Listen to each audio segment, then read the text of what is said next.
Joining us now, NBC's Ali Rafah from Delaware, NBC national political correspondent Steve Kornacki standing by at the big board, Eugene Daniels, White House correspondent for Politico, and Peter Baker, chief White House correspondent for The New York Times. So, Ali, the president's still at his Delaware home, isolating with COVID. What do we know about the vice president's day and her mindset this morning?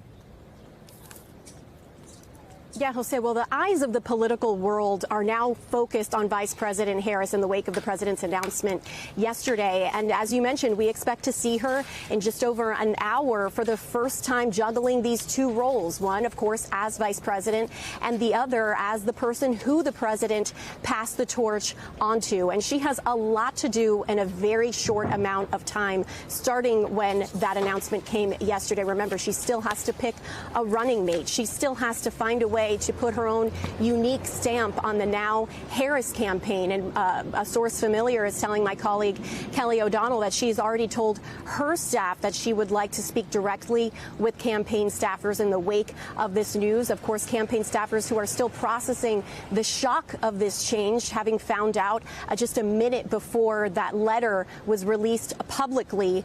She'll also try to find ways to blend into that campaign, try to shore up support from voters who aren't necessarily part of her base, more moderate or independent voters. And lastly, she'll try to really rally support, trying to get enough support before that virtual roll call with delegates expected the first week of August, trying to secure the Democratic nomination on that call to be able to unify the party before the Democrats' convention in mid-August. So all of this in a very, very short amount of time, but we know she is hitting the ground running. My colleague Yamiche Alcindor reporting that yesterday, after this announcement, she spent more than 10 hours on the phone, making more than 100 phone calls. So definitely a lot of work left to do, guys. Eugene, a day for the history books, indeed. President Biden ending his campaign with this statement: while it has been my intention to seek re-election, I believe it is in the best interest of my party and the country for me to stand down and solely focus on fulfilling my duties as president for the remainder of my term. When do you expect we'll hear from the president? Yeah, sooner rather than later, right? We have to remember that President Biden has COVID. so first, they're trying to figure out when he is fine to kind of be around folks. Is he going to do an Oval Office? You do it in front of adoring fans and always Biden people. Those are the questions that are kind of being bandied about right now, because this is an earthquake, right? I think we over and over we have to say the word unprecedented about this election and really these times. I would rather have the precedented moments myself, but it is showing the American people, for President Biden, that not only is he going to continue to be their president, he has Vice President Harris's back, and also working to cement his legacy. And so, Peter, 106 days until the election, less than a month to the Democratic convention. What will the start of this sprint look like? Well, it's going to be something we've never seen before, right? I mean, it's been a generation since we had a convention decide a nominee without the benefit of primary elections, although you could argue that Kamala Harris went through the primaries as Biden's partner, of course. And it does look like the field is being cleared for her. No challenger of any consequence is emerging at this point. Party leaders, with a few notable exceptions, have rallied behind her. So there's going to be this sort of fresh burst of enthusiasm for a new candidate. Remember, the country is sick of the two candidates that they had. They had made very clear in polls they weren't really happy about the choice they had between Trump and Biden, two old men that they just as soon would move on. So now she has the opportunity to make a generational argument, say here's the new face of a younger America, and there's going to be obviously excitement for a while. Obviously, at that point, though, there's also going to be scrutiny of her. She'll have to defend her record and absorb attacks that will have already started coming from Republicans, and most importantly, to define herself, if she can, before her opponents define her for her.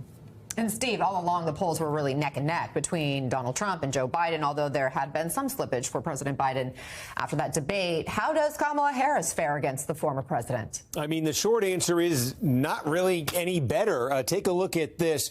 This is the average of all the polls you're talking about there since the debate that tested Kamala Harris against Donald Trump. Trump 47%, Harris 46%. In this same set of polls, when it was Joe Biden, 47% for Trump and 45% for Biden. So the Democratic number on average goes up from 45 to 46. But I think it underscores for Democrats, they view this move as something that's going to improve their chances in the general election.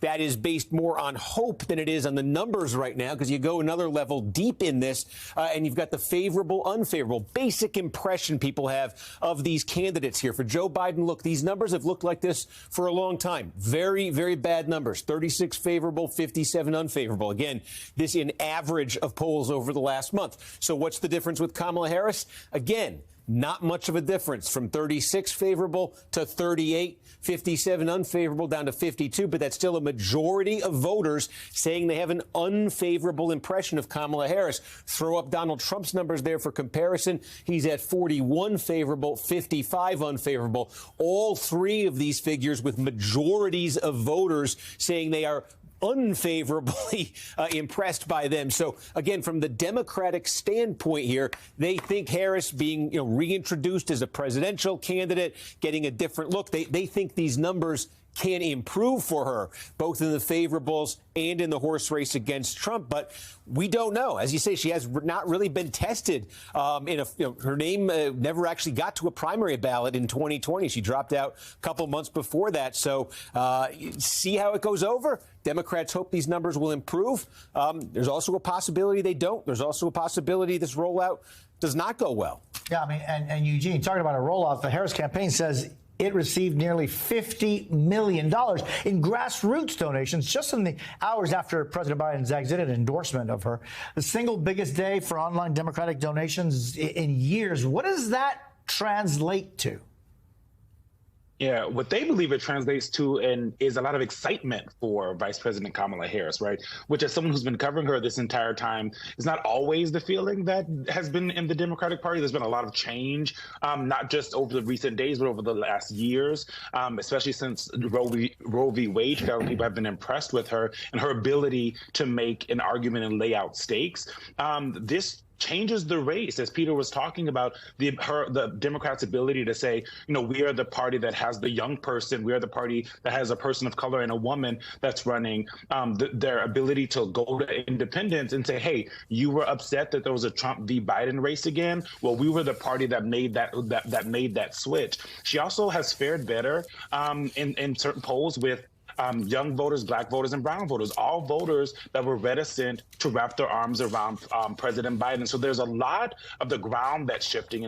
And what's going to matter here is what kind of campaign they actually build, how she, reintroduces herself again. She's had to do it a couple of times over the years, and now she has to tell people what she would do as president. It will look a little different, I think, than what she said in 2019 about her candidacy then, because now she has an actual record in things that she has worked on. One issue to pay a lot of attention to, I think, for people is Israel and Gaza. Me and my colleague Holly Otterbein reported last year that she had been pushing President Biden and the administration to speak differently about Palestinians, to be a little tougher on Bibi Netanyahu.